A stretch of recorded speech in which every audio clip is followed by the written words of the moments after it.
Hi everyone, DJ Rachel here. I am currently iced inside of my home. We are getting blasted with this like polar vortex thing. It's going to be -20 tomorrow, so I am hunkering down, and on this frigid Sunday I decided I would take a couple of minutes to talk to you about a recent purchase of mine. So what I got right here, this is a Cablephyle wire management bag, and this is very popular amongst DJs and musicians. Now, I came across this through a DJ forum a couple weeks ago. It definitely piqued my interest. I did some research and I decided to finally get one for myself. Now, I don't want you to make the same mistake I did. So, number one, I went onto Amazon and of course I cheaped out and I found a similar bag for about 30 or 40 bucks cheaper, decided to give it a whirl.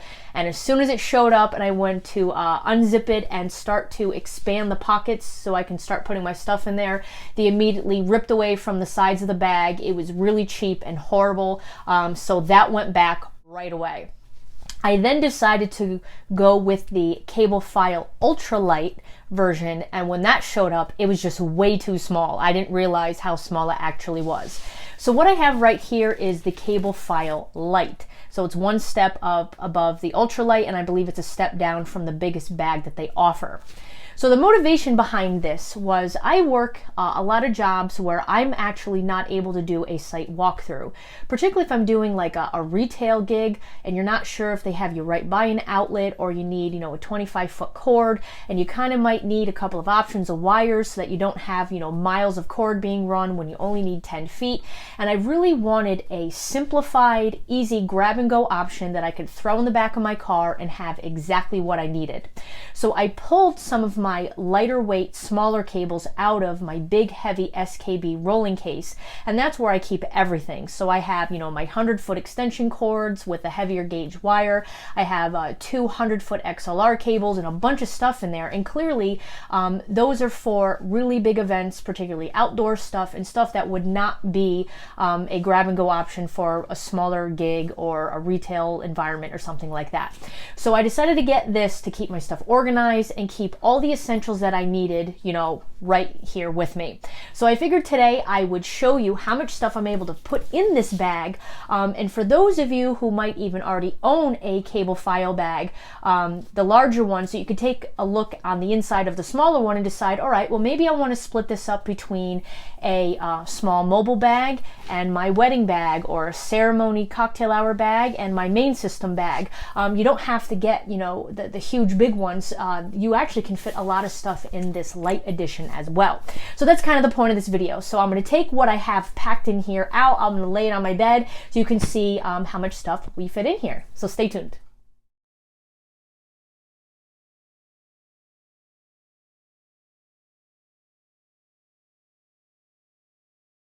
So I got everything laid out on my bed. I pretty much have all I need here for a small mobile gig. Just to go over everything real quick, I got my DJ Rachel banner there. I got two 15-foot power cords there. These, I believe, are 8 or 10 feet. These are 3 feet. I got a 25-foot cord. I got a screwdriver, multi-tool, power strip, mic cables, some audio wires, HDMI wire. Some of these things, I never remember what they're called, but all my lighting and speakers use them. I got a emergency pouch of connectors and extra wires and stuff like that. And I was even able to fit a 6-foot banquet tablecloth in this thing. Now, I am probably going to put an extra set of XLR cables, maybe 15-footers or something, just to have as a backup set. I do keep all of my XLR cables with the speaker themselves in the carry bag pouches with my QSC stuff, but it's always good to have a backup set, so I'll probably dump some of those in here too.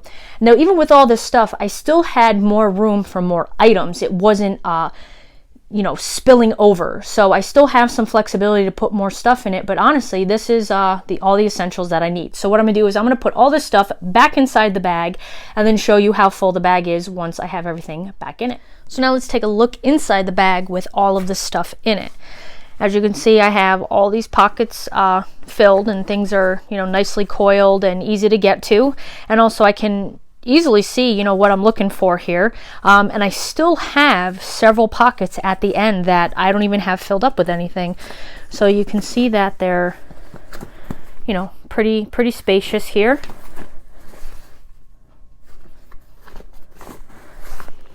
Very well sewn. I think it's manufactured much better than that previous one that I had bought. And in the front pocket, I got a power strip here, but you could see that I could definitely fit a lot more. And here is where I have my table banner, but again, I still have a lot of room. And then this back pouch is where I have that 6-foot banquet tablecloth that I've crammed in here. This one is pretty much filled to the brim. That's a dedicated pocket for that. And then in here is where I have my multi-tool, my screwdriver. You know, you could fit batteries and gaff tape and whatever. So again, the bag really isn't completely maxed out. So I'm really impressed with the amount of room.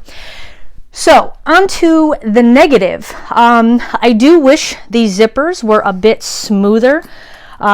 They don't feel cheap per se, but they definitely don't glide as nicely as I would expect for the cost of the bag. I do appreciate this leather padding. This actually makes it really comfortable to hold. And it does have a, hold on a second here, a padded adjustable shoulder strap. This feels like it's made out of a high quality nylon. There's no question about this taking some abuse and holding up through DJ life. Obviously I'll see over time if it holds up to its name, but so far, you know, it feels like a great bag. I also appreciate the fact that on the bottom of it, it has a hard plate in it, so it keeps everything nice and rigid and from the bag folding in on itself. So I thought that was a good feature. I also plan on putting some of my Velcro ties right here on it, so when I get all my wires up and connected, I can start working on wire management and keep that tied right there. So yeah, overall, I'm really impressed with the bag. And once again, if you own a Cablephyle already and you were looking for maybe another one and you didn't want to have to spend the $100+ on the larger edition to give you a look on the inside of what the Cablephyle Lite looks like, and if you are currently looking for a solution for wire management and keeping everything in a nice consolidated spot and with a kind of grab and go convenience, I figured I would just give you a quick look at this bag that I got, again, off of Amazon. So this is the Cablephyle Wire Management Gig Organizer. If you're interested, again, all over online. I got mine on Amazon, so thanks for watching.